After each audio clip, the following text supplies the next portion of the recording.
So we are live to start.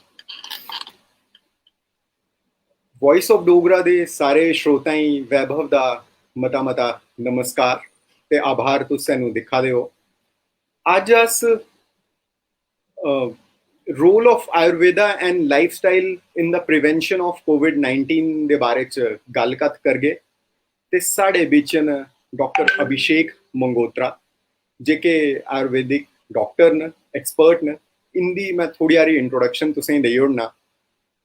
Doctor Abhishek Mangotra MD न आयुर्वेद च, MSc योग भी हैं, कने ने MBA भी की दी।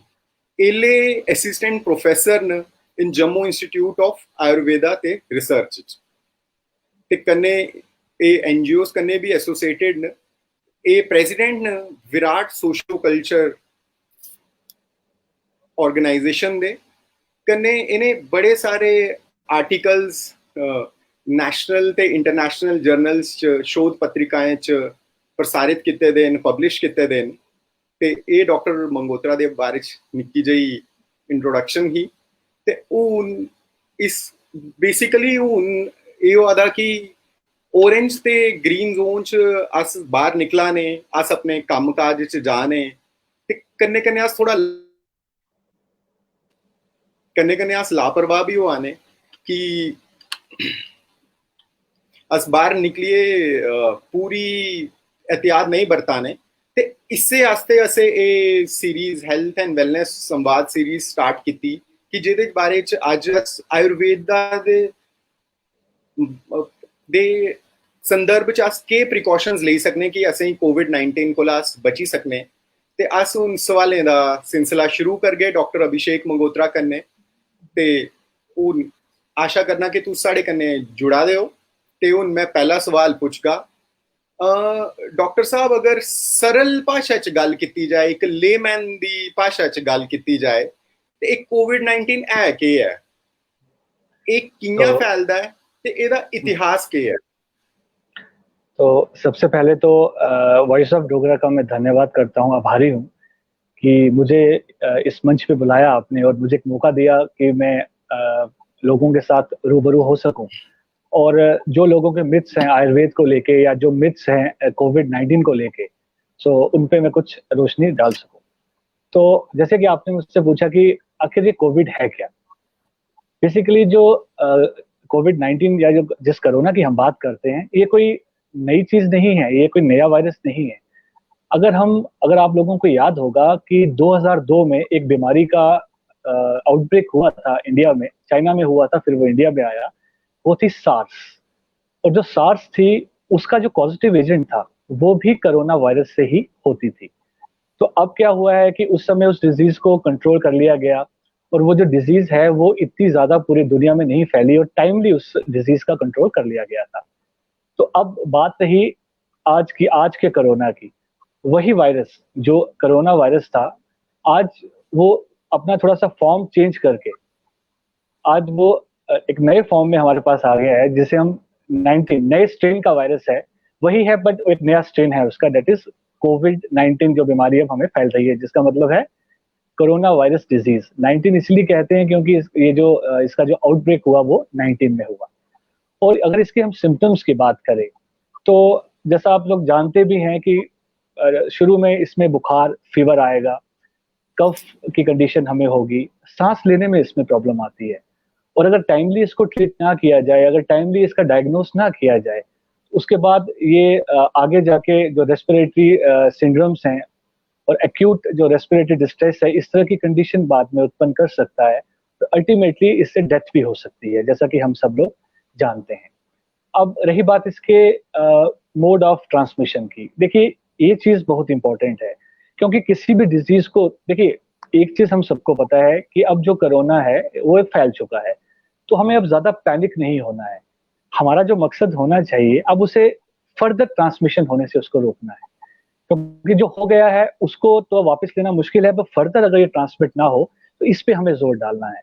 तो ये ड्रॉपलेट इन्फेक्शन से होता है, जो ड्रॉपलेट्स हमारे नाक से, मुंह से निकलते हैं और वो किसी हेल्दी पर्सन को जब वो उसके अंदर जाते हैं तो वहां जाके ये वायरस जो है फर्दर डिजीज के जो सिम्टम्स करता है। और अगर बात रहे इंक्यूबेशन पीरियड की, तो मोस्टली अगर देखा गया है 6 दिन से 14 दिनों के बीच जो डिजीज है ये होती है। 7-8 डेज में भी इसके सिम्टम्स दिख जाते हैं, पर मैक्सिमम हम 14 डेज तक इसको देख सकते हैं।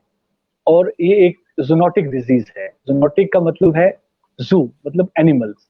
तो इसका जो सोर्स है वो एनिमल से ही आया है। और एक चीज मैं आपको और क्लियर करना चाहता हूँ कि लोग अक्सर हमसे पूछते हैं, डॉक्टर साहब ये इंक्यूबेशन पीरियड आखिर होता क्या है। अक्सर हम सुनते हैं, और आज तो सब बच्चों को पता है कि कोरोना का इंक्यूबेशन इतने डेज का है। तो इंक्यूबेशन पीरियड वो पीरियड होता है कि जब कोई पर्टिकुलर वायरस या कोई बैक्टीरिया हमारी बॉडी को इन्वेड करता है, हमारी बॉडी में जाता है। और और किस टाइम, अगर सपोज करो कि आज मेरी बॉडी में एक वायरस चले गया और उसने जो उसके सिम्टम्स हैं डिजीज के वो 10 दिनों के बाद दिखाए, तो हम बोलेंगे कि इस डिजीज का जो इंक्यूबेशन पीरियड है वो 10 दिन का है। तो इसीलिए हमें ज्यादा पैनिक नहीं होना है। चाहे आयुर्वेद की बात हो, चाहे डिफरेंट जो पैथीज हैं उनकी बात हो, मिलजुल के हमें काम करना है। और हमारा मकसद है इसको कम्युनिटी सेपरेट होने से बचाना है। और फर्दर अगर इसको रोक सकें तो शायद ये बहुत बड़ी बात होगी मेडिकल फील्ड के लिए, क्योंकि जब तक वैक्सीन नहीं बनती तो तब तक इसकी जो ट्रांसमिशन को रोकना ही हमारा जो मूल मंत्र होना चाहिए। धन्यवाद डॉक्टर अभिषेक मंगोत्रा। बहुत सारे लोग अभी हमारे साथ जुड़ रहे हैं, तो मैं ये बता दूं कि आज हम आयुर्वेद के संदर्भ में बात कर रहे हैं कि वो कोविड-19 की प्रिवेंशन में कैसे क्या रोल प्ले कर सकता है, हम लाइफस्टाइल में क्या चेंजेस ला सकते हैं जो हमें कोविड-19 से बचाएगा और रोकथाम करेगा। तो डॉक्टर अभिषेक मंगोत्रा जी हमारे प्रश्नों के उत्तर दे रहे हैं, और हम ये बातचीत डोगरी और हिंदी में करेंगे, तो क्योंकि जो लोग डोगरी भाषा नहीं समझ पाते उनको, उनके लिए हिंदी भी हम बोलेंगे। तो हम अपने अगले प्रश्न की तरफ जाते हैं कि ये जेका कोविड-19 की गल कराने कि कोविड-19 का कोई आयुर्वेद च रेफरेंस है, मतलब एक आयुर्वेद कन्या सीसी जे ले कनेक्ट कराने ते इहदा कोई रेफरेंस आयुर्वेद च है, अगर है ते थोड़ी यारी लो पाओ ओदे ऊपर।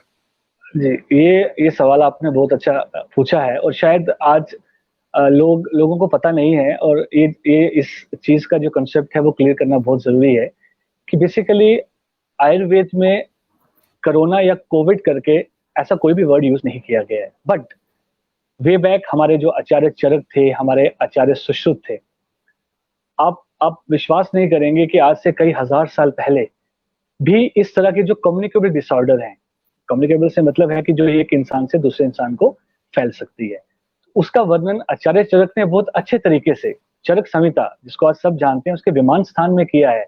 एक शब्द का यूज किया गया है, जनपदो उद्वंस। जनपद पॉपुलेशन से लिया गया है, उद्वंस मीन्स डिस्ट्रक्शन। तो वे बैक अगर हम पीछे जाएं तो उस वक्त भी एक ऐसा वर्ड यूज किया गया था, और ये बहुत अच्छे तरीके से आचार्य चरक ने बताया था कि ऐसी डिजीज होती हैं जो कि बहुत लार्ज पॉपुलेशन को, जिसको आज हम एपिडेमिक कहते हैं या जिसको हम आज पेंडेमिक कहते हैं, और बहुत अच्छे शब्दों में उन्होंने इसका वर्णन कर दिया था कि कुछ ऐसी डिजीज हैं जो जल से, वायु से, भूमि से, काल से होती हैं, और जो एक लार्ज पॉपुलेशन को इफेक्ट करती हैं। तो उसका वर्णन बहुत अच्छे तरीके से आचार्य चरक ने पहले ही हमें दिया हुआ था। तो पर्टिकुलर कोई वर्ड नहीं था कोविड, पर कम्युनिकेबल डिसऑर्डर्स के अंदर ही ये सब डिजीज हम ले सकते हैं। और अगर हम बात करें आचार्य सुश्रुत की, उन्होंने भी बहुत ही अच्छे शब्दों में कुछ डिजीज का वर्णन किया है कि जो डिजीज कम्युनिकेबल हैं, और उसकी प्रिवेंशन पे उन्होंने बहुत स्पष्ट शब्दों में कहा है कि साथ सोने से, खाने से, किसी के पास बैठने से। अब ये चीज बहुत है कि उन्होंने एक कई हजार साल पहले एक वर्ड यूज किया, पास बैठने से। तो आज अगर पास बैठने की हम बात करें, कोरोना की बात करें, तो बिना मास्क के, क्योंकि ये एक हमें पता है कि ड्रॉपलेट इन्फेक्शन है, अगर हम किसी के साथ बैठ जाएंगे बिना मास्क के तो वो डिजीज हो सकती है। तो कहीं ना कहीं हम इन रेफरेंसेस को वहां पे कोट कर सकते हैं।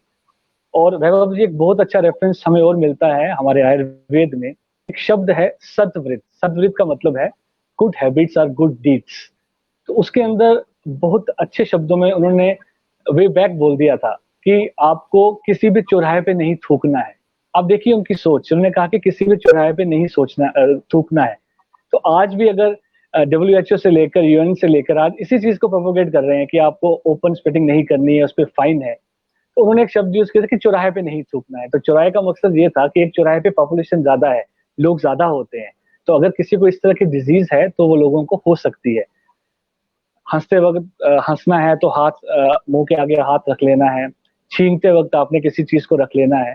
तो इस तरह का वर्णन जो आयुर्वेद में वे बैक हमें बहुत ही अच्छे तरीके से मिलता है। लेकिन ये कंसेप्ट में आप लोगों का डाउट दूर कर दूं कि आयुर्वेद में स्पेसिफिक कोरोना या कोविड का वर्णन नहीं है, पर कम्युनिकेबल डिसऑर्डर्स की बात की गई है, ड्रॉपलेट इन्फेक्शन की बात की गई है, जिसमें हम कोरोना को कवर कर सकते हैं। धन्यवाद धन्यवाद डॉक्टर साहब, तुसें साड़ी मतलब लो लाई ओड़ी कि ये चीज आयुर्वेद कन्नै कि'यां कनेक्टेड है।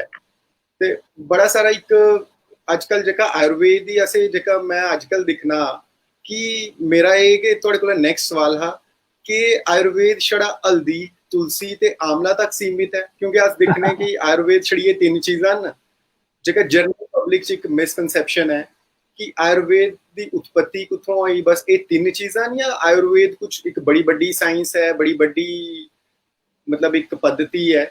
ਇਹਦੇ बारे च थोड़ी हारी लो पाओ। ये आपने मेरा एक फेवरेट क्वेश्चन पूछ लिया, इसके लिए बहुत धन्यवाद, क्योंकि हम चाहते हैं कि इन प्रोग्राम्स के द्वारा लोगों को आयुर्वेद के कॉन्सेप्ट्स का भी पता चले।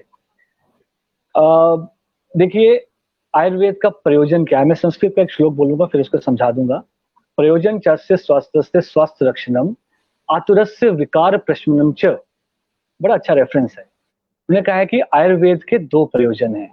एक प्रयोजन ये है कि जो रोगी है, जेड़ा बंदा बीमार है, उसी ऐसे ठीक करना है। और दूसरा प्रयोजन साड़ा है कि जो बंदा ठीक है, जो हेल्दी है, उसकी हेल्थ को कैसे हम रिस्टोर करें या उसके हेल्थ को कैसे मेंटेन करें।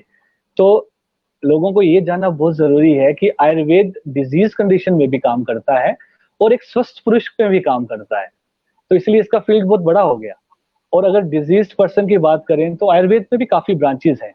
हम जैसे गायनी ब्रांच है, प्रसूति तंत्र नाम से आयुर्वेद में ब्रांच है जिसमें गायनोकोलॉजिकल प्रॉब्लम्स का उपचार किया जाता है। सर्जरी, जिसे हम शल्य कहते हैं, शल्य चिकित्सा, जिसमें कि पाइल्स फिस्टुला में तो आज जो आयुर्वेदिक जो क्षार सूत्र है वो पूरी दुनिया में उसको उससे ट्रीट किया जाता है। बाल रोग, पीडियाट्रिक्स, काय चिकित्सा, मेडिसिन, तो इस तरह की सब ब्रांचेस जो हैं वो आयुर्वेद में हैं। और अब जो सबसे इंपॉर्टेंट ब्रांच है जो है स्वस्थ वृत्त, जिसमें मैं भी पीजी हूँ, जिसमें मैं भी एमडी हूँ। तो ये एक प्रिवेंटिव एंड सोशल मेडिसिन, ये कम्युनिटी मेडिसिन एक ब्रांच है जिसमें हम ये ध्यान रखते हैं कि जो स्वस्थ पुरुष पे काम करना। क्योंकि अब हम एलोपैथिक साइंस की बात करें तो वो क्या करते हैं, आप जब बीमार हो जाते हो तो उसके बाद आपको ट्रीट करते हैं। पर आयुर्वेद थोड़ा सा उल्टा चलता है, उसका मकसद है कि आपको बीमार ही नहीं होने देना है। तो ये एक बहुत इंपॉर्टेंट चीज है कि आयुर्वेद में। और रही बात दूसरी, और हम अगर आयुर्वेद की बात करें तो लोग क्या करते हैं, लोग अब जैसे लोग सुन रहे होंगे, उनको शायद कुछ लोगों को बुरा भी लगे, पर ये बहुत काम की बात है। अब जैसे कोरोना पूरे दुनिया में फैला और हम लोगों ने काढ़े पीना शुरू कर दिए, हम लोग प्राणायाम शुरू कर दिया, योग शुरू कर दिया। तो हम चाहें, और हमारी मेंटालिटी ऐसी बन गई है कि जब बीमारी हो जाए या बीमारी हो जाती है फिर हम सब कुछ करते हैं, और जब ये कोरोना ठीक होगा फिर हम लोग फिर अपनी नॉर्मल लाइफ जीना शुरू कर देंगे और वेट करेंगे कि कोई और बीमारी हो। ऐसा ना हो कभी। पर जो आयुर्वेद का प्रयोजन है, आयुर्वेद ये कहता है कि आपको, चाहे वो दिनचर्या की बात हो, चाहे ऋतुचर्या की बात हो, आपको सुबह से लेकर शाम तक क्या करना है, आपने डिफरेंट ऋतुज में क्या करना है, तो उसका वर्णन आयुर्वेद में दिया गया है। और अगर उसका पालन हम करते हैं, अगर वो हम डेली अपनी लाइफ में उसको इंक्लूड करते हैं, तभी जाके हमारी इम्यूनिटी भी इंक्रीज होगी और तभी जाके हम एक हेल्दी इंडिविजुअल बनेंगे, ना कि बीच बीच में जब कोई बीमारी हो और तब हम उन चीजों को शुरू कर दें। तो इस चीज को आपने ध्यान रखना है कि आयुर्वेद का पालन हमें नित्य करना है, हमें उसे डेली करना है। और वैभव जी, आयुर्वेद एक बहुत बड़ा फील्ड है, इसमें ऑलमोस्ट हर बीमारी के बारे में बताया गया है, इसकी भी डिफरेंट ब्रांचेस हैं। बीमार को कैसे ठीक करना है, जो ठीक है उसको बीमार ना हो वो कैसे करना है। तो ये फील्ड जो है ये बहुत बड़ा फील्ड है, काफी इसमें रिसर्च हो रही है। और हमारा चाहे हमारे प्राइवेट इंस्टीट्यूट्स हों, चाहे हमारे गवर्नमेंट इंस्टीट्यूट्स हों, और जेएनके में हर जगह पे आपको आयुर्वेदिक डिस्पेंसरी मिलेगी, आयुर्वेदिक हॉस्पिटल मिलेगा, कॉलेजेस हैं यहाँ पे। तो जो लोग भी आयुर्वेद की सेवा लेना चाहते हैं तो वो अपने घर के, अगर आप 2-3 किलोमीटर की रेंज में देखें तो कुछ ना कुछ आयुर्वेदा का इंफ्रास्ट्रक्चर जो गवर्नमेंट ने इस समय बना दिया हुआ है, उसका आप अच्छे से इस्तेमाल कर सकते हैं। डॉक्टर अभिषेक, आपने बहुत अच्छी तरह बताया और बहुत सारे लोग अभी हमारे साथ जुड़ रहे हैं, तो उनको मैं थोड़ा सा बता दूं कि ये हमारा प्रोग्राम हम 8 बजे तक डॉक्टर अभिषेक हमारे मुखातिब होंगे। हम उनसे बहुत सारे सवाल पूछेंगे और इसका कॉन्टेक्स्ट ये है कि हम जो वॉइस ऑफ डोगराज ये सीरीज कर रहा है संवाद, अभी ये हेल्थ एंड वेलनेस वीक है, तो हमारा कॉन्टेक्स्ट यही है, we want to make a difference in your lifes. अभी जो भी कोविड प्रिवेंशन के कारण हम अभी ग्रीन और ऑरेंज जोन्स में लोग ढिलाई बरत रहे हैं, वो भी अपनी प्रिवेंशन करें। और ये छूट हमारा आपसे यही निवेदन है कि आप हमें अपना 1 घंटा दीजिए कीमती। 8 बजे तक आपके जितने प्रश्न होंगे हम सबका उत्तर देने की कोशिश करेंगे और आयुर्वेद की पद्धति के हिसाब से, आयुर्वेद के हिसाब से आप कैसे प्रिवेंट कर सकते हैं उसका हम जवाब देने की कोशिश, डॉक्टर अभिषेक उसका जवाब देने की कोशिश करेंगे। तो अब हम बढ़ते हैं अपने अगले प्रश्न की ओर। डॉक्टर अभिषेक, आप मुझे बताइए, आप जैसे एमएससी योग भी हैं, योग और प्राणायाम, इनका क्या रोल है कोविड की प्रिवेंशन में? क्योंकि आजकल बहुत सारे लोगों का रुझान योग और प्राणायाम की तरफ बढ़ रहा है, तो क्या ये भी कुछ सकारात्मक हमें रिजल्ट दे रहे हैं, योग और प्राणायाम? इस पे थोड़ा सा हमें बताइए। देखिए, मैं इसका जो जवाब है थोड़ा वाइड कॉन्टेक्स्ट में देता हूँ, बिल्कुल स्पेसिफिक नहीं जाऊंगा, क्योंकि मैं चाहता हूँ कि लोगों को थोड़ा योग का भी पता चले। जब हम योग की बात करते हैं, अक्सर तो हम सिर्फ प्राणायाम की बात करते हैं या हम आसन्स की बात करते हैं, लेकिन जो योग है वो बेसिकली अष्टांग योग का वर्णन किया गया, जिसमें 8 उसके अंग हैं। यम, नियम, आसन, प्राणायाम, प्रत्याहार, धारणा, ध्यान, समाधि। तो मैं आसनों की बात बाद में करूंगा, प्राणायाम की बात बाद में करूंगा। उससे पहले यम नियम, तो योग का जो दूसरा अंग है वो है नियम। और नियम के अंदर एक वर्ड आता है शौच। 5 प्रकार के नियम हैं, उसमें एक वर्ड आता है शौच, और शौच का मतलब यहाँ पे है क्लीनिनेस या हाइजीन। अब देखें कैसी कैसी चीजें, ये हाइजीन की आज जो हम बात कर रहे हैं हमारे योगा साइंस में है, पर हमने कभी इस पर ध्यान नहीं दिया। अष्टांग योग का जो दूसरा अंग है नियम, उसमें पहला शौच है, और शौच का मतलब है internal purification and external purification. तो आज जो हम हाथ धोने की बात करते हैं, स्वच्छ रहने की बात करते हैं, हाइजीन मेंटेन करने की बात करते हैं, तो सबसे पहले तो मैं बोलूंगा उसका वर्णन योग में है। तो शौच जो है उसका हम पालन करें, हम अपनी बॉडी को प्यूरिफाई रखें, चाहे वो इंटरनल हो चाहे वो एक्सटर्नल हो। अब उसके बाद बात आती है योग की, आसन की और प्राणायाम की।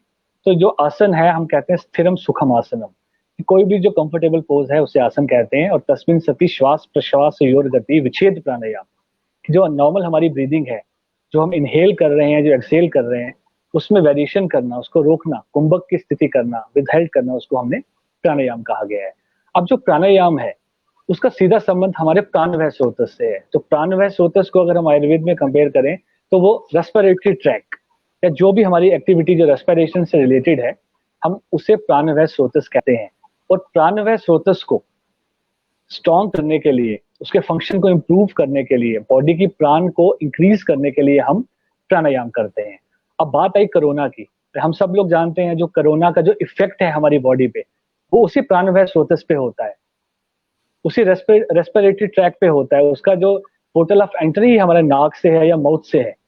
तो इसीलिए जो प्राणायाम है, चाहे उसमें आप शीतली करो या कपाल भाती करो या आप उसमें शीतकारी करो, भ्रामरी करो, तो ये सब जो प्राणायाम करने से आपका जो प्राणवय स्रोतस है वो स्ट्रांग होगा। और प्राणवय स्रोतस अगर आपका स्ट्रांग होगा तो कोई भी जो रेस्पिरेटरी इन्फेक्शन है वो आपको कम से कम आपकी बॉडी में आएगी। अब बात रही आसन्स की। अब आसन से योगा आसन हम कॉमनली जो भी आसन करते हैं, पर आसन के लिए मैं यही आप लोगों को सजेस्ट करूंगा कि इसे आप पार्ट ऑफ लाइफ बनाइए। 2 दिन आसन करने से आपको कोरोना में कोई इफेक्ट नहीं आएगा, आपकी बॉडी की इम्यूनिटी में कोई इफेक्ट नहीं आएगा। अगर कोई आपको ऐसा कहता है तो वो आपको मिसगाइड कर रहा है।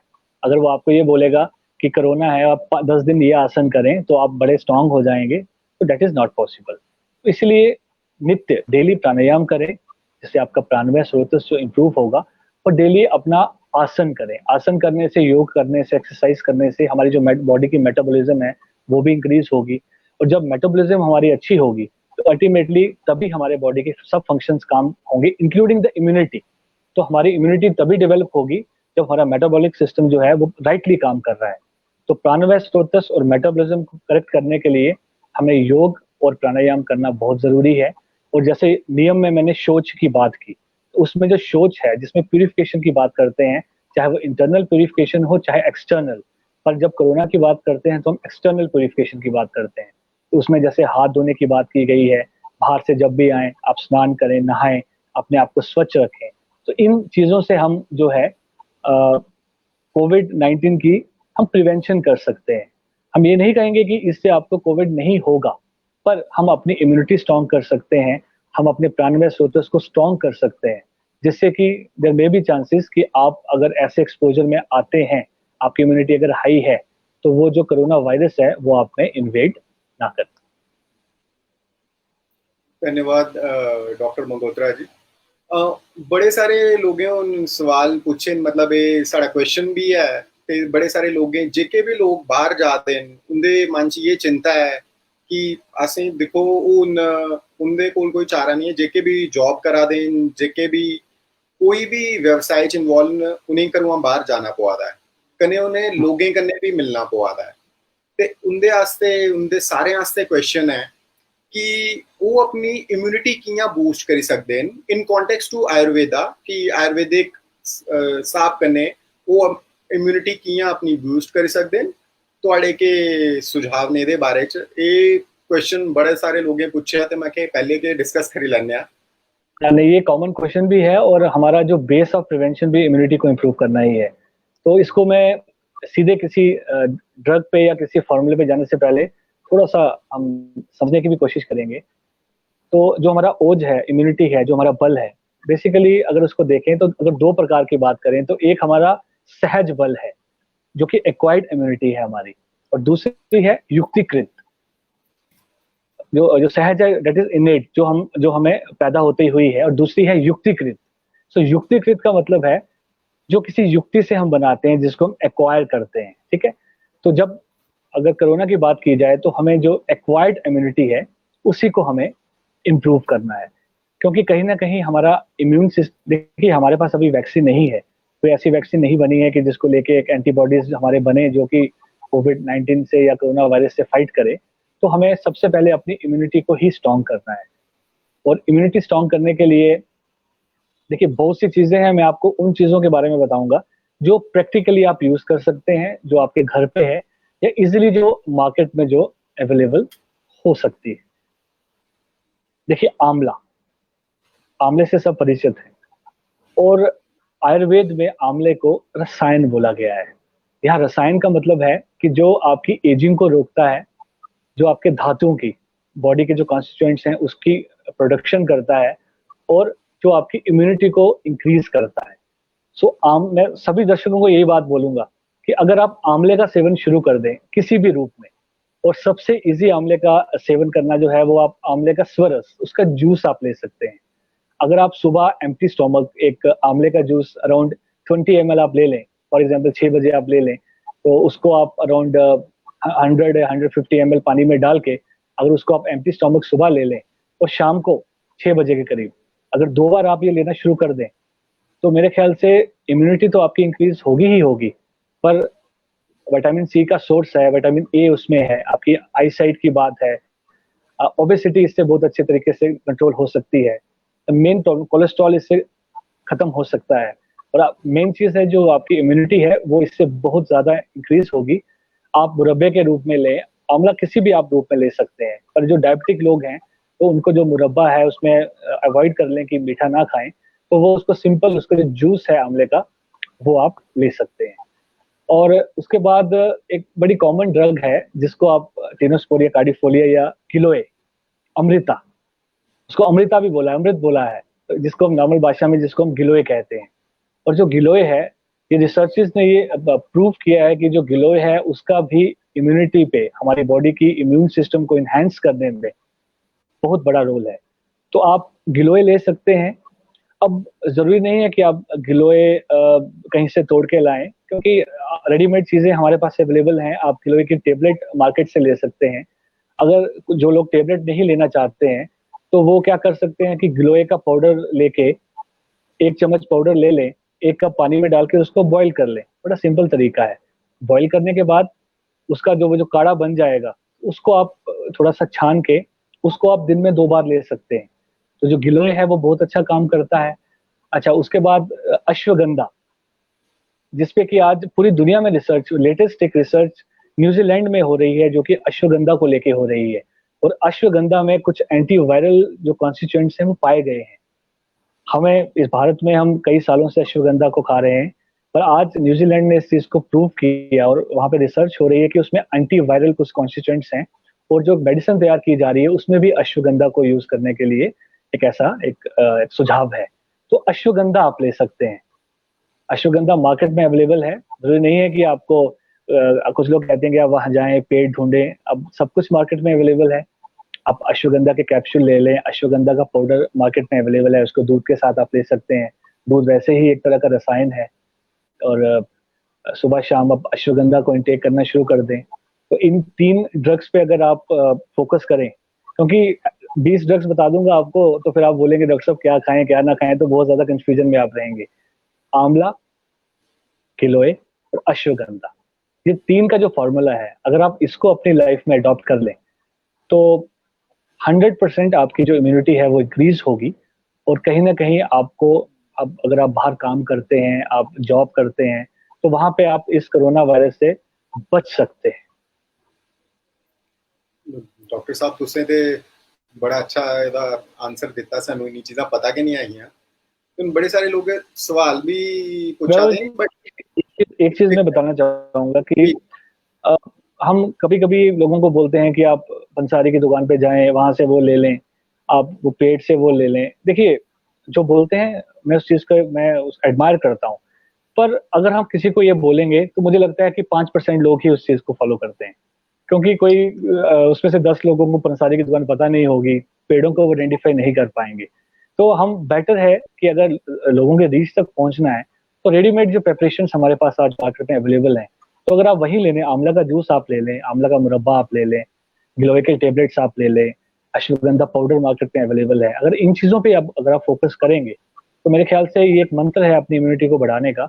और साथ में प्रॉपर एक्सरसाइज वगैरह आप करते रहें तो मुझे लगता है कि ये वैसे ही आपकी जो कोरोना की प्रिवेंशन में बहुत ज्यादा बेनिफिशियल होगा।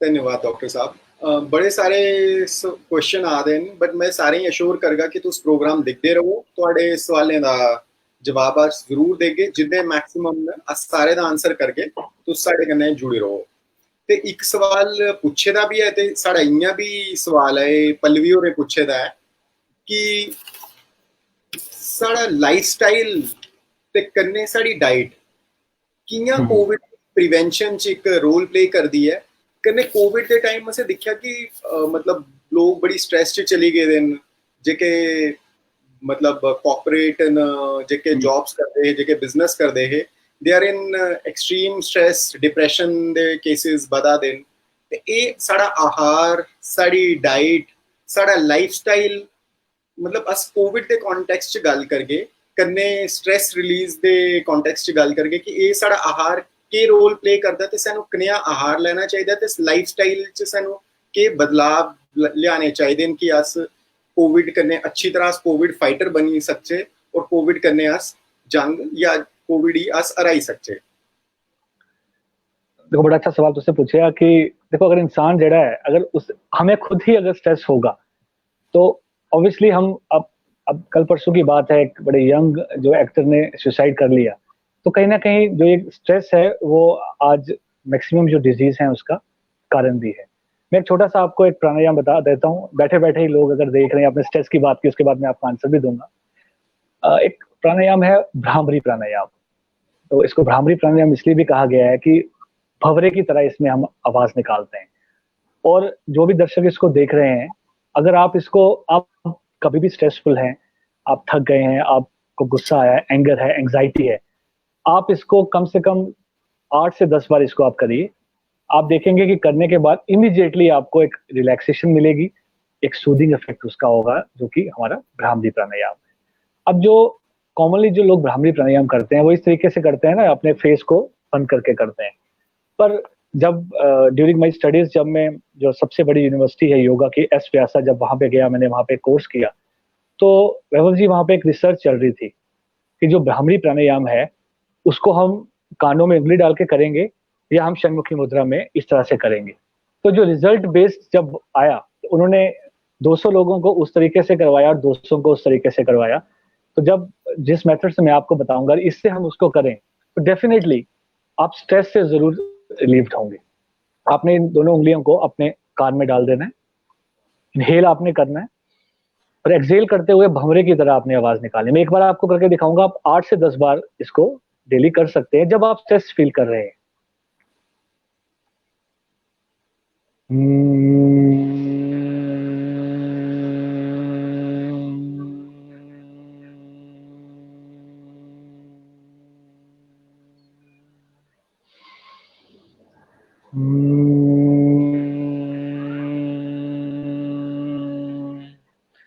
तो इस तरह से जो है भ्रामरी प्राणायाम को किया जा सकता है और मुझे अभी करने के बाद भी एक सूदिंग इफेक्ट मिला है। और देखेंगे जब हम इसको करेंगे तो एक एक वाइब्रेशन जो है हमें हमारी पूरी बॉडी पे मिलेगी। अब अपने सवाल पे आते हैं। आपने कहा कि लाइफस्टाइल जो है, हम किस तरह का डाइट की आपने बात की, आपने लाइफस्टाइल की बात की, तो किस, मैं आपको कुछ बुलेट पॉइंट्स थोड़े थोड़े से बता देता हूँ जिसको हम फॉलो करें तो शायद हमारे लिए बहुत अच्छा है। देखिए, डाइट की अगर हमने बात की, इस समय हम लोग घर पे बैठे हुए हैं, आपको पता है हम ज्यादा काम नहीं कर रहे हैं। जो लोग घर पे हैं, मैक्सिमम लोगों का वेट इंक्रीज हो गया हुआ है। तो सबसे पहले मौसम भी इस समय ग्रीष्म ऋतु है हमारी, तो ज्यादा उष्ण, ज्यादा गर्म आहार हमें इस समय वैसे भी नहीं खाना है, ठीक है। ज्यादा तीक्ष्ण, ज्यादा सॉल्ट वाला, ठीक है। और बेसिकली इस समय हमारी जो बॉडी है, इस समय हमारा जो वात है, जो रुक्षता है, रफनेस इंक्रीज हुई है। इस समय वैसे ही हमें आहार जो है वो बड़ा अच्छा हमें आहार करना है। तो विटामिन सी एक एंटीऑक्सीडेंट है। तो हम इस समय ऐसी डाइट लें जिसमें विटामिन सी ज्यादा हो, तो जिसमें सिट्रस फ्रूट्स जितने भी हैं, जैसे आंवला की बात की, ऑरेंज की बात की, गावा। कुछ लोग समझते हैं कि सिर्फ जो खट्टी चीजें होती हैं उसी में विटामिन सी होता है, लेकिन मैं आपको बता दूं कि जो गावा है, जो 5 बड़े सोर्सेज हैं विटामिन सी के, उसमें गावा है। तो आप ऐसी डाइट लें जिसमें विटामिन सी ज्यादा हो। और रिसर्चेस से पता चला है कि जो विटामिन डी है, विटामिन डी से भी जो हमारी इम्यूनिटी है वो इंक्रीज होती है। तो ऐसी डाइट भी लें जिसमें विटामिन डी की मात्रा ज्यादा हो, दूध वगैरह इस तरह की चीजें आप ज्यादा ले सकें। जिंक की बात करें, जो जिंक है वो भी इम्यूनिटी को इम्प्रूव करने में बहुत अच्छा है। तो जिंक का जो सोर्सेज है, आप ब्रोकली खा सकते हैं, जो पंपकिन सीड्स होते हैं उससे आपको मिलेगा, जो कैश्यू नट्स हैं उससे आपको जिंक मिलेगा। तो अपनी डाइट को एंटीऑक्सीडेंट से बढ़ाएं, फाइबर रिच डाइट लें, आप ग्रीन वेजिटेबल्स लें, तो मोस्टली विटामिन और मिनरल्स पे आप जोर दें, जिसमें 3 चीजें मैंने आपको बोली, विटामिन सी, विटामिन डी और जिंक, और हो सके तो विटामिन ई भी।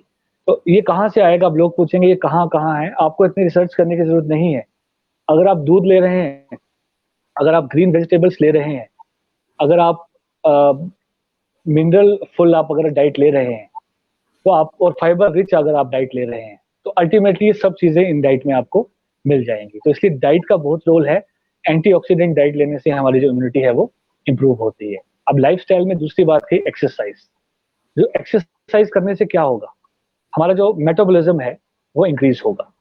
तो मेटाबॉलिज्म इंक्रीज होने से बॉडी के फंक्शंस जो सारे हैं, जो भी हम खाएंगे वो प्रॉपरली पूरी बॉडी में जाएगा और अल्टीमेटली हमारी इम्यूनिटी को भी वो इंप्रूव करेगा। और आयुर्वेद में बड़ा अच्छा बोला है, एक वर्ड है अग्नि। अग्नि का मतलब है हमारी एपेटाइट। तो जब तक हमारी अग्नि सही है तब तक हमारी धातुओं का पोषण होगा, हमारे जो जितने बॉडी के कॉन्स्टिट्यूएंट्स हैं वो बनेंगे और अल्टीमेटली हमारी जो इम्यूनिटी है वो इंप्रूव होगी। अच्छा, पिछले दिन एक मिथ चला लाइफस्टाइल में कि अल्कोहल पीने से जो कोरोना है वो ठीक हो जाता है।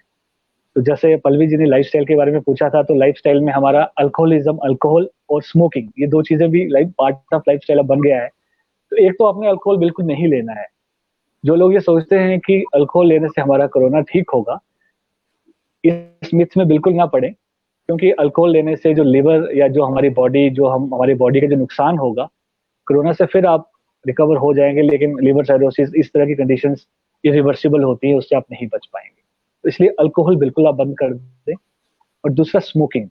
अब स्मोकिंग करने से जो हमारे जो इनर लाइनिंग सेल्स होते हैं हमारे रेस्पिरेटरी ट्रैक के, वो सब डिस्ट्रॉय हो जाते हैं और अल्टीमेटली क्या होगा, कैंसर की स्थिति में आप जा सकते हैं। इसलिए स्मोकिंग और जो अल्कोहलिज्म है उसको आपने बिल्कुल उसको उसका त्याग कर देना है, उसको आपने बिल्कुल छोड़ देना है। और आयुर्वेद अगर दिनचर्या की बात करें, उसमें एक वर्ड आता है प्रतिमर्श नस्य। जैसे अब हम सब जानते हैं कि मुंह से या नाक से जो इस वायरस की जो एंट्री ज्यादा होती है, तो इन दो चीजों की आपको एक रामबाण बताता हूँ कि ये करने से एक बायोफिल्म हमारे अंदर बनेगी, जिससे कि लेस चांसेस रहेंगे कि जो वायरस है हमारी बॉडी में आए। प्रतिमर्श नस्य का मतलब है रोज अपने नाक में ड्रॉप्स डालना। अब किस चीज के हम ड्रॉप्स डाल सकते हैं? हम घी का यूज कर सकते हैं, जो हमारे घर पे घी है। हम तिल के तेल का यूज कर सकते हैं, या हम कोकोनट ऑयल का यूज कर सकते हैं। तो डेली हम अपने लेट के सर को पीछे रख के हम किसी ड्रॉपर की मदद से इन तीन चीजें जो आपके घर में है, आप 2 ड्रॉप अपने राइट नॉस्ट्रिल में डालें और 2 ड्रॉप जो है आप अपने लेफ्ट नॉस्ट्रिल में डालें। ठीक है, तो ये बहुत अच्छा इफेक्ट करेगा, एक बायोफिल्म का काम करेगा, सिजेशन करेगा, एक बैरियर का काम करेगा। और रही बात मुंह की, आयुर्वेद में कहा गया कमल गंडूश, इसको हम सिंपल अगर बात करें तो गार्गलिंग की हम बात करेंगे। उसमें भी हम घी, सरसों का तेल या कोकोनट तेल, हम 3 से 4 स्पून लेके उसको हमने अपने मुंह में डालना है, पर उसको इंजेस्ट नहीं करना है आपने। मुंह में डालने के बाद हल्की सी आप गार्गलिंग कर सकते हैं।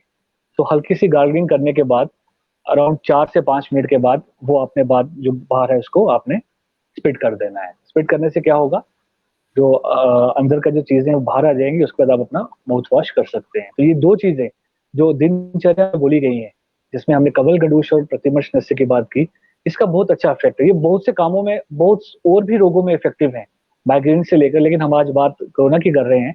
तो इसके लिए ये एक बायोफिल्म का काम करेंगी, क्लीन करेंगी हमारे ट्रैक्स को, जिससे कि there will be less chances होंगे कि हम इस तरह का जो वायरस है वो, मैं ये नहीं कहूंगा कि 100% वो रुक जाएगा, पर एक बायोफिल्म बनेगी जिससे इम्यूनिटी के साथ, हाँ, हम हमें हर हर काम साथ करना है, इम्यूनिटी को भी इम्प्रूव करना है, प्राणायाम भी करना है, योग भी करना है, डाइट भी लेनी है, और ये सब काम भी करने हैं। एक से नहीं होगा, सबसे होगा। ये चीज हमने ध्यान देनी है। दूसरी, हाइड्रेशन की बात की गई, पानी, ज्यादा पानी का इंटेक हमें करना है। हम 7 से 8 गिलास पानी हमें दिन में लेना है। उससे क्या होगा, जब हाइड्रेटेड रहेगी हमारी बॉडी, अपने लाइफस्टाइल की बात की, उससे क्या होगा, ज्यादा पानी पीने से जो जो टॉक्सिन्स हैं वो हमारी बॉडी से बहुत अच्छे तरीके से हमारी बॉडी से बाहर को निकलेंगे। तो ये इन चीजों का हम ध्यान रख सकते हैं। ये चीजें अपनी लाइफस्टाइल में हम अगर ऐड करें तो मेरे ख्याल से। और रही बात दूसरी पर्टिकुलर, जैसे हम जानते हैं मास्क की हम बात करते हैं, जैसे आप, मैं इस रूम में बैठा हूँ, आप वहां बैठे हैं, कोई हमारे पास नहीं है, रूम बंद है, तो मुझे मास्क की जरूरत नहीं है। अगर आज 2-4 लोग साथ होते तो मैं भी यहाँ पे मास्क लेके ही, या आप भी यहाँ मास्क लेके ही बैठे होते। मास्क आप ध्यान रखें। सैनिटाइजर जो है सबको पता है, उसका यूज करें। क्योंकि कुछ लोग, मेरी बात होती है पेशेंट से, तो वो कहते हैं डॉक्टर साहब बहुत महंगा है, या इसका हम क्या करें।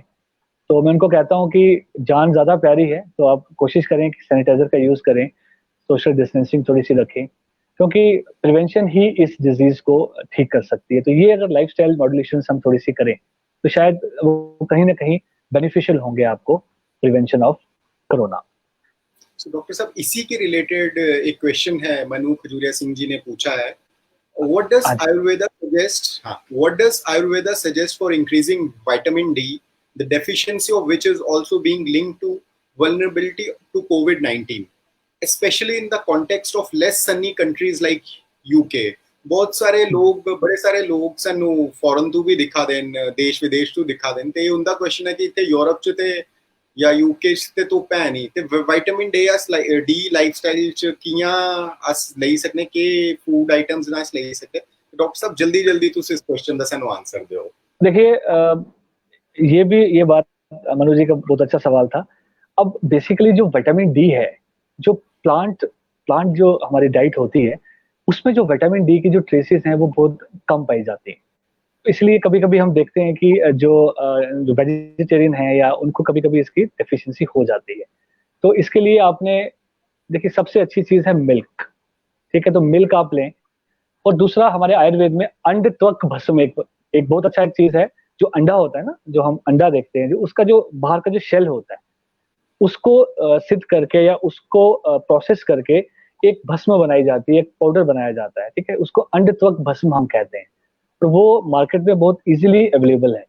वो चीज हम अगर उसको हम खाना शुरू कर दें तो कहीं ना कहीं विटामिन डी से हमें एजाद मिलेगा। और दूसरा, अगर जो यूरोपियन कंट्रीज है, लेकिन वहां भी मैं ये सजेस्ट करूंगा आप सन बाथ जरूर करें, क्योंकि सिर्फ डाइट पे अगर आप विटामिन डी पे डिपेंड करेंगे तो वेजिटेरियन डाइट में तो बहुत कम आपको विटामिन डी मिलेगा, ऑलमोस्ट नील ही मिलेगा।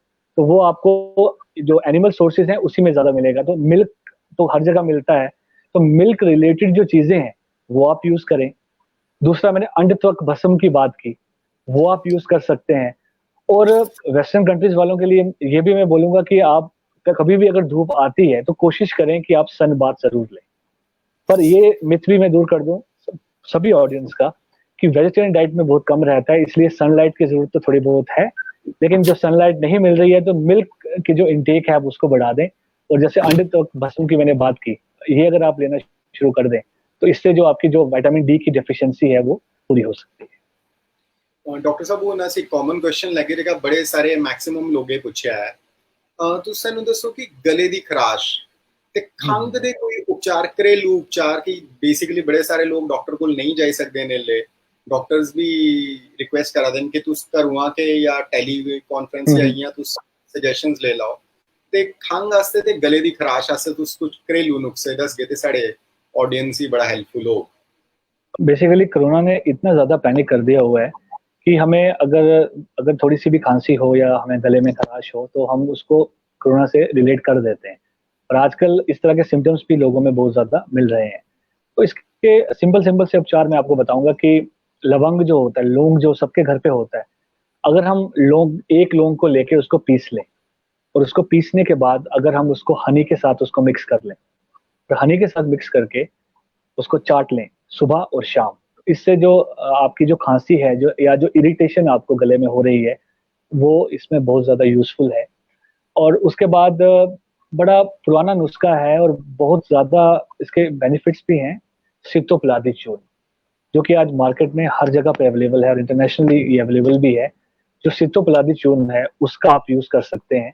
काली सादी चूर्ण ले लें, साथ में उसको मिक्स कर दें, थोड़ा हनी के साथ उसको यूज मिक्स करके आप उसको घर पे ही लें। तो सबसे पहले लवंग जो लौंग की मैंने बात की वो इमीडिएटली आप उसको घर पे यूज कर सकते हैं और उसका आपको इमीडिएट जो है उसका इफेक्ट मिलेगा। उसके बाद आप सिप्टोप्लादी बाजार से ले लें, काली सादी जो है वो आप बाजार से ले लें, उसके जो पाउडर को आप मिक्स करके हनी के साथ उसको आप दिन में 2 से 3 बार अगर आप लेंगे तो डेफिनेटली जो गले की जो समस्या है, जो खांसी की आपने बात की, थ्रोट इरिटेशन जो होती है, तो इससे काफी ज्यादा इसमें ये इफेक्टिव भी है। धन्यवाद डॉक्टर साहब। बस नेक्स्ट क्वेश्चन की तरफ बढ़ने आ बेसिकली मैं ये सारा कमेंट्स पढ़ाना ते जिके मैक्सिमम आस्क क्वेश्चन हुंदा एक बनाइए कि सारे लोग ही यूजफुल होए। नहीं, सब लोगों को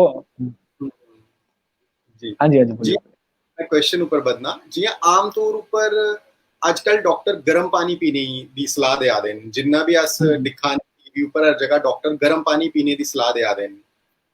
एक कितनी मात्रा च लेना चाहिए कन्ने, क्या एदा कोई आयुर्वेद कन्ने सरबंध है या ये मतलब कोई भी जनरल है, मतलब आयुर्वेद कन्ने कोई सरबंध नहीं है। ते कन्ने गर्म पानी की गल आ दी ते आजकल काढ़े दा बड़ा ज्यादा लोग प्रसार भी करा दे, गवर्नमेंट भी प्रचार करा दी है। ते मेरी एदे कन्ने के गर्म पानी एदे कन्ने एक थोड़ी कन्ने रिक्वेस्ट हो साढ़े जिन्ने श्रोता दिखा देन उन्हें अगर घर हो काढ़ा बनाने दी तुस विधि दस्सी ओड़ो उन्हें श्रोता कन्ने साझा करो कि के नुक्सा है कि घर हो काढ़ा बनाई सकते थे, अपनी इम्यूनिटी बूस्ट कर सकते, वो सारे वास्ते हेल्पफुल हो। देखिए जैसे हमने पहले पानी की बात, सिंपल पानी की बात की, तो मैंने कहा कि हमें जो पानी है हाइड्रेटेड अगर हम रहेंगे तो उससे क्या होगा कि मोस्टली जो हमारे जो टॉक्सिन्स हैं वो बॉडी से फ्लश हो जाते हैं। अब आपने इसको कहा कि इसको आयुर्वेद से जोड़ें, बिल्कुल हम इसको जोड़ सकते हैं। देखिए गर्म पानी जो है, मैं आपको एक इम्पोर्टेंट चीज बता दूं कि हमारे शरीर में आयुर्वेद कहता है कि एक शब्द पहले भी हमने बात की, अग्नि। अग्नि का मतलब है जो हमारी डाइजेस्टिव फायर है, ठीक है। और आयुर्वेद के सिद्धांतों के अकॉर्डिंग अगर वो अग्नि जो है, अगर वो अग्नि सही तरीके से काम कर रही है, वो एपिटाइट, वो अग्नि जो हमारे आहार को, हमारी डाइट को पचाती है और उसको डिफरेंट धातुओं में, चाहे रक्त में, रस में, मांस में, मेद में, अस्थि में, मज्जा में, शुक्र में, डिफरेंट उसको जो बनाती है, अगर वो सही नहीं है तो हमारी इम्यूनिटी इंप्रूव नहीं हो सकती, हमारी हेल्थ जो है वो इनहेंस कभी नहीं हो सकती। तो गर्म पानी लेने से क्या होगा, एक तो जो हमारा जो रेस्पिरेटरी ट्रैक है, ठीक है, उसमें किसी तरह की इरिटेशन नहीं होगी, या कोई अगर इन्फेक्शियस मटेरियल हम कोई लेते हैं या कोई भी इस तरह की इन्फेक्शन है, तो बार बार गर्म पानी से वो ट्रैक जो है हमारा क्लीन रहता है। और आयुर्वेद की बात की तो मैं ये सजेस्ट करूंगा कि आप उस गर्म पानी के अंदर जो आप सिप सिप ले रहे हैं, अगर आप उसमें धनिया घर पे आपके मिलता है, या शुंठी, शुंठी को हम कहेंगे ड्राई जिंजर, जैसे हम अदरक जो गीली वाली अदरक होती है वो नहीं, अगर ड्राई जो ड्राई करके अगर उसको हम उसमें इन्वॉल्व करें, उसको मिला लें, तो उस जल को जिसको आप सिप सिप करके पी रहे हैं, अगर उसको इस तरह से आप पिएंगे, तो इसमें आपको दो फायदे मिलेंगे। एक तो आपका जो ट्रैक है वो साफ तो रहेगा रहेगा, और कहीं ना कहीं ये जो शुंठी जिसकी मैंने ड्राई जिंजर की बात की, या मैंने धनिया की बात, कोरिएंडर की बात की, ये हमारी जो आम है, आम का मतलब है जो अनडाइजेस्टेड फूड हमारे अंदर है, जो हमारी अग्नि है, वो उसको इनहेंस करेंगे। और जब हमारी अग्नि इनहेंस होगी तो डेफिनेटली हम जो खा रहे हैं वो अपना काम करेगा, वो बॉडी में सही उसकी जो ट्रांसफॉर्मेशन होगी, इंक्लूडिंग द इम्यूनिटी। देखिए सर, अगर आप कोई भी चीज खा लें और आपकी अग्नि जो स्ट्रांग नहीं है, तो आप किसी भी चीज का जो बेनिफिट हमारी बॉडी को नहीं मिलेगा। इसलिए उसके दो फायदे हैं, एक तो ट्रैक आपका क्लीन रहेगा, दूसरा आपकी जो अग्नि को, जो एपिटाइट को वो इंक्रीज करेगा, और आम जो है, जो अनडाइजेस्टेड हमारा फूड है, जो व्याधि का रोग का कारण भी है, उसको भी ठीक करेगा। तो नॉर्मल जो हम पानी पीना है, हमने कहा कि 7 से 8 गिलास हम पानी पिए, पर बात रही गर्म पानी की, तो इतना 7 से 8 गिलास तो ना पिए, लेकिन 3 से 4 गिलास आप दिन में पी सकते हैं, लेकिन सिप सिप करके, आपने एकदम आपने उसको नहीं पीना है, लेकिन सिप सिप करके आप पिए। तो ये मेरी सजेशन है, इससे इम्यूनिटी में भी कहीं ना कहीं बेनिफिट होगा, अग्नि में भी बेनिफिट होगा, और जो हमारी डाइजेस्टिव मैंने आपको पावर बताई वो भी इससे इंक्रीज होगी। तो शुंठी और धनिया उसमें आप मिल। अच्छा, और आपने काढ़े की, हाँ काढ़े की आपने बात की थी। सो काढ़े। ऐसे तो बहुत से काढ़े हैं, मैं आपको एक ही काढ़ा बताऊंगा जो घर पे बन सकता है, जो सब बना सकते हैं, जिसके लिए आपको बाजार नहीं जाना है, आपको दुकान में नहीं जाना है, क्योंकि कॉम्प्लिकेटेड चीज बता दूंगा तो वो कोई नहीं करेंगे। सिंपल सी चीज है, जैसे मैंने बात की, आप शुंठी ले लें, शुंठी का मतलब जैसे का ड्राई जिंजर हमारे घर पे मिल जाएगा। उसके बाद हम काली मिर्च ले लें, काली मिर्च सबके पास होती है घर पे, काली मिर्च हम ले लें। तुलसी, और तुलसी जो है एंटीवायरल, उसका बहुत अच्छा इफेक्ट है, और हमारी जो प्राणवायु स्रोतस है उस पर वो काम करती है।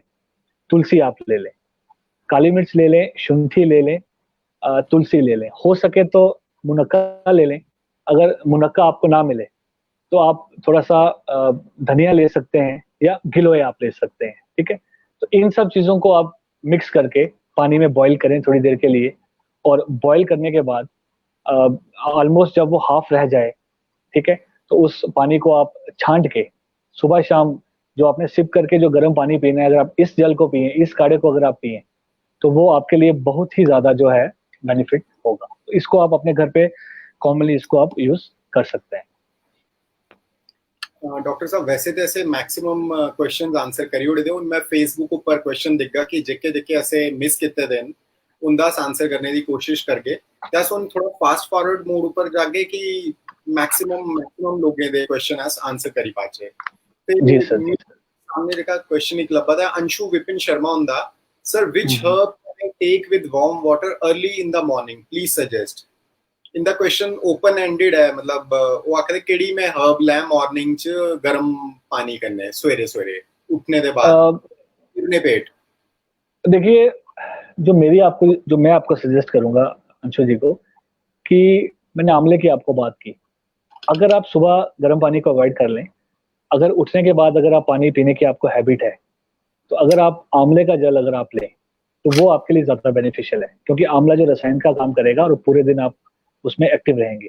पर फिर भी अगर मॉर्निंग में आपको कोई कोई जल लेना है, तो आप उसमें सिंपल, जैसे मैंने शुंठी की आपको बात की, क्योंकि उससे क्या होगा, आपकी अग्नि अच्छी रहेगी, और पूरे दिन आपको ब्रेकफास्ट की बात हो चाहे लंच की बात हो, तो ओवरऑल आपको अच्छा लगेगा। इसमें आप शुंठी का इस्तेमाल कर लें, पर बेटर यही रहेगा कि आप अगर आंवला जल ले सकते हो, आंवला जल है त्रिदोष नाशक है, वो किसी को नुकसानदेह नहीं है, कैसी भी प्रकृति हो हमारी, हम उसको ले सकते हैं।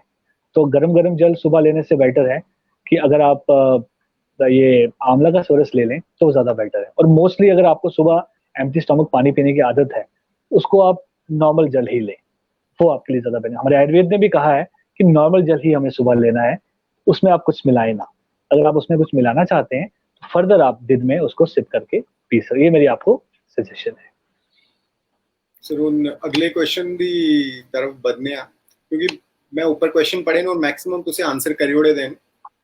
जे लक्ष्य सेठी और भी पूछा कि which I with drug I can take I have sore throat, ये तो अपने घरेलू नुस्खा ते दस्सी ओड़िया ते मी लगता नहीं कि आंसर देने की जरूरत है। हाँ, इसमें 3-4 चीजों का हमने वर्णन किया है, तो बेटर है आप उस चीज का आप ले सकते हैं। मैं स्क्रॉल के कराना थोड़ा रा टाइम, मैं क्वेश्चन तो पाना। Take your time, take your time. जी जी। अच्छा, मोसमा फातिमा और एक क्वेश्चन पूछे था कि haldi is haldi useful in the prevention of कोविड-19? हाँ, हल्दी बिल्कुल।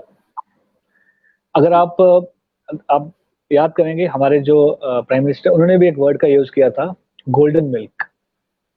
सो वहां पे गोल्डन मिल्क का जो मतलब था वो हल्दी से ही था। जो करक्यूमिन जो हल्दी में होती है उसका बहुत अच्छा इफेक्ट है हमारी बॉडी को। वो वैसे ही तो इसको यूज करने के लिए आप सिंपल 1 चम्मच आप हल्दी ले लें, उसको आप दूध में डाल के थोड़ा बॉईल करके अगर आप उसको एक टाइम दिन में ले लेंगे तो ultimately it will be very beneficial. आप बिल्कुल इसको ले सकते हैं, पर उसको मिल्क के साथ ही आप लें, बेटर देन किसी पानी या किसी चीज के साथ लेने से अच्छा है उसको मिल्क के साथ लेके बॉईल करके अच्छे से फिर आप उसको लें। साहिल वर्मा और ते ईशान शर्मा और क्वेश्चन पूछा, बट ऐसे आंसर दे उड़े तो इम्यूनिटी इंक्रीज करने वास्ते क्वेश्चन पूछा व्हिच इज ऑलरेडी आंसर्ड। त्यास नेक्स्ट क्वेश्चन ऊपर आने चारू लता जी ने पूछा था, sir how to take guduchi in churan form, will you tell please?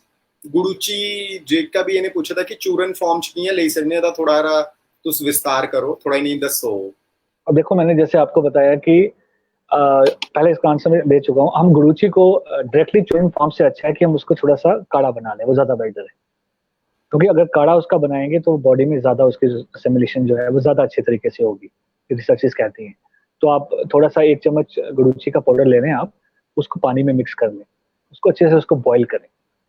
So better, जो अगर रिजल्ट की हम बात करें, डेट इज मच बेटर अगर आप उसको पानी के साथ बॉईल करके एक कषाय के रूप में अगर आप, तो क्योंकि मोस्टली बात बेनिफिट्स की है, तो आप पानी के साथ अगर लेंगे तो that will be more beneficial. Body में उसका इफेक्ट ज्यादा होगा, एब्जॉर्प्शन उसकी बॉडी में अच्छे तरीके से होगी। सर नेक्स्ट क्वेश्चन है शुभम डोगरा होंदा, इंदा ते कोविड कने रिलेटेड नहीं है, बट बड़े सारे लोग थोड़े को प्रभावित हुए क्वेश्चन पूछा थे कि is surgery only solution in case of stone in gall bladder? Shubham होंदा ये क्वेश्चन है, अगर तुस आंसर करके थे आप आभारी होगे थोड़ा। आप गॉल ब्लैडर की बात, देखिए शुभम जी ने अच्छा क्वेश्चन पूछा है और एक मिथ भी है, मैं आपको बता दूं। बेसिकली जो गॉल ब्लैडर का स्टोन जो होता है उसमें आपको बहुत से लोग मिलेंगे जो बोलेंगे कि स्टोन को हम रिमूव कर देंगे या कर सकते हैं, पर इसकी जो बेटर ऑप्शन है डेट इज सर्जरी। वो क्यों? क्योंकि जो हमारा जो गॉल ब्लैडर होता है वो एक कॉमन बाइल डक्ट के साथ रिलेटेड होता है, और अगर वो जो गॉल ब्लैडर स्टोन है, अगर वो कॉमन बाइल में उसको ऑब्स्ट्रक्शन हो जाए, अब किडनी वाला तो बाहर निकल जाएगा यूरिनरी ट्रैक के साथ, पर गॉल ब्लैडर वाला अगर कॉमन बाइल डक्ट में फंस गया तो ऑब्स्ट्रक्टिव जॉन्डिस होने के बड़े चांसेस रहते हैं।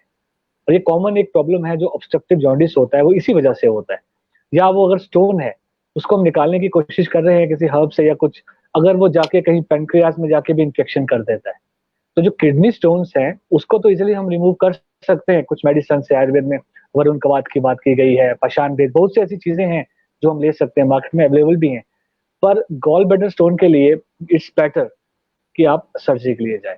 पर हाँ, अगर वो किडनी वाला है देन आयुर्वेदा आपको बहुत अच्छा काम कर सकता है। ये मेरी आपको सजेशन।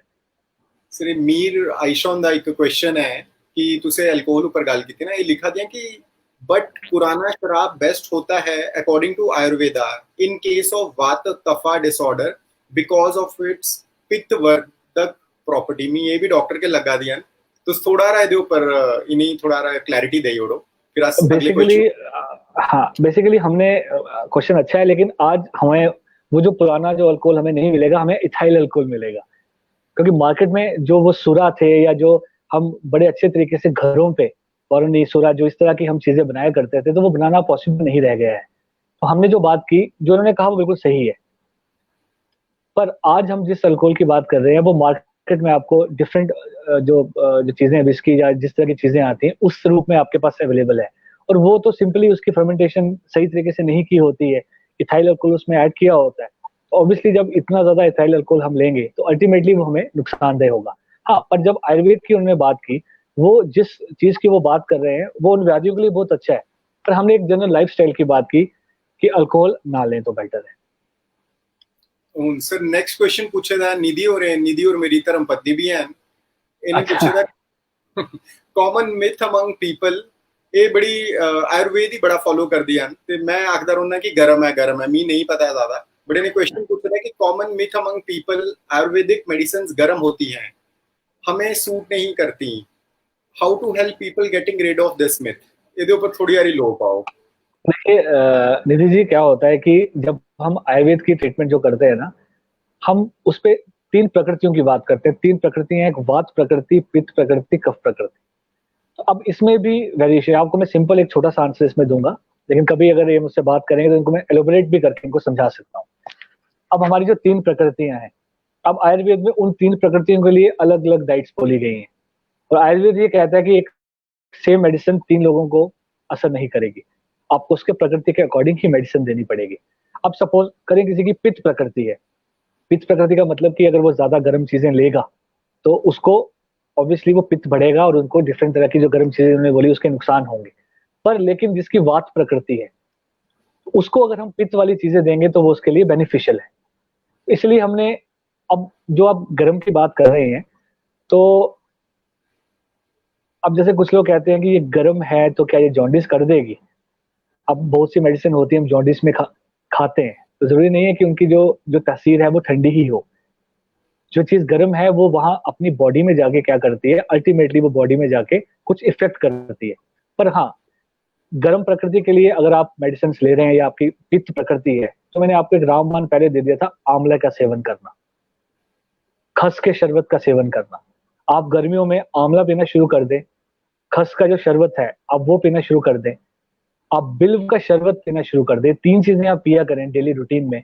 उसके बाद अगर आप आयुर्वेदिक मेडिसिन लेंगे, अगर आपको ऐसा लगता है कि वो कुछ हीट प्रोड्यूस कर रही है, इस तरह की आपको कुछ सिम्टम्स आ रहे हैं, तो डेफिनेटली वो सिम्टम्स हैं वो खत्म हो जाएंगे।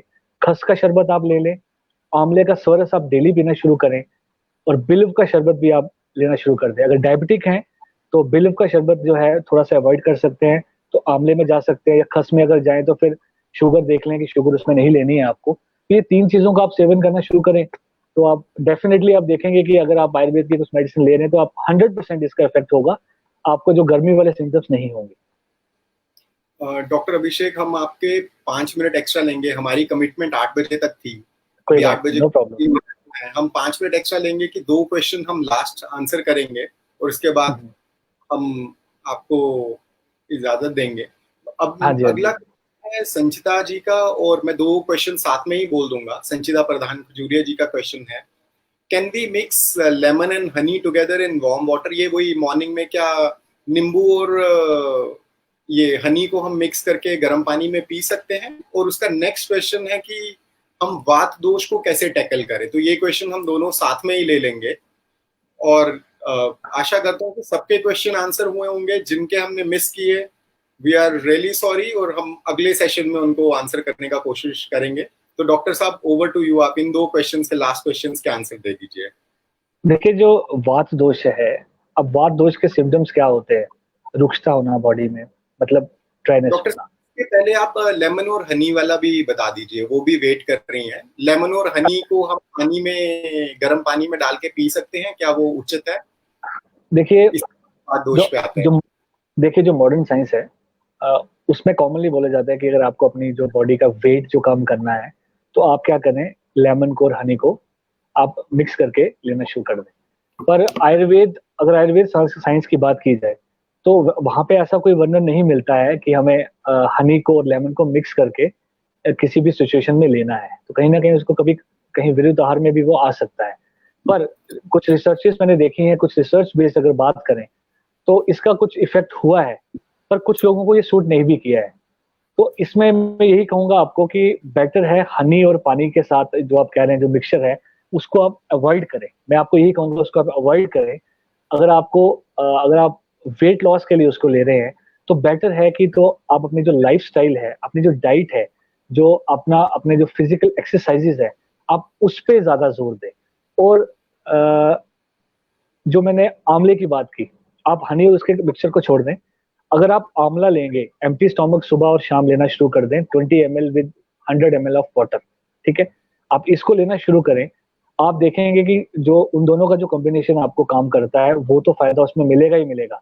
आप अल्टीमेटली आप देखेंगे कि जो आपके जो एजिंग के साथ जो हमारे जो सिम्टम्स आते हैं वो भी इससे कम होंगे। आई साइट के लिए बहुत अच्छा है। और आंवला त्रिदोष नाशक भी है। आपने वात की भी बात की, जो आंवला है उसे त्रिदोष नाशक बोला गया है, उसे रसायन भी बोला गया है। वो वात का भी शमन करेगा, पित्त का भी शमन करेगा और कफ का भी शमन करेगा।